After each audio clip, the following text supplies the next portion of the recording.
தமிழ்நாடு அரசியலில் இது ஒரு எதிர்பார்க்காத ஒரு மக்கள் தீர்ப்பு தான் வழங்கியிருக்கிறாங்க.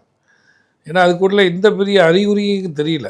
ஏன்னா ஒரு கட்சியை எஸ்டாப்ளிஷ் பண்ணி பல நாள் வேலை செய்து அதன் பிறகு எம்எல்ஏக்கள் வந்து அதுக்கப்புறம் தான் ஒரு ஆட்சி வரக்கூடிய சூழ்நிலையெல்லாம் வருங்கிறது யதார்த்தமாக உள்ள விஷயம்.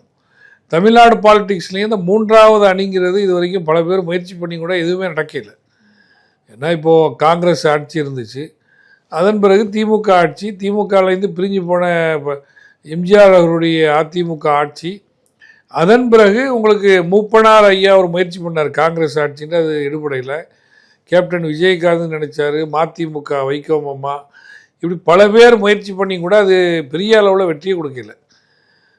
நம்மளுடைய ஜோசப் விஜய் அவர்களுடைய அந்த இதுதான் இப்போதைக்கு முதல் முறையாக ஒரு கட்சி ஆரம்பித்து 2 வருஷத்துலேயே ஒரு 108 இடங்களில் வெற்றி பெறக்கூடிய அளவுக்கு ஒரு மாற்றம் நடந்திருக்குது. இது மக்களினுடைய மனநிலையில் எப்படிங்கிறதே நம்ம கணிக்க முடியாத அளவுக்கு இருக்குது.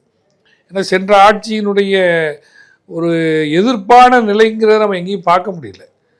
ஒரு மௌன புரட்சி மாதிரி தான். ஏன்னா ஆன்டி இன்கம்பன்சின்னா தெரியும், மக்களை வந்து அஜிடேட் பண்ணுவாங்க. நானும் எல்லா இடங்களையும் பிரச்சாரம் பண்ணும்போது கூட அந்த ஒரு அறிகுறியே தெரியல.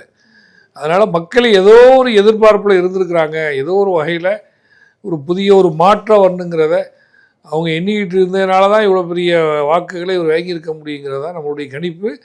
இருந்தாலும் இது முழுமையான ஒரு ஆய்வுக்கு உட்பட வேண்டிய ஒரு தருணம் தான் இது.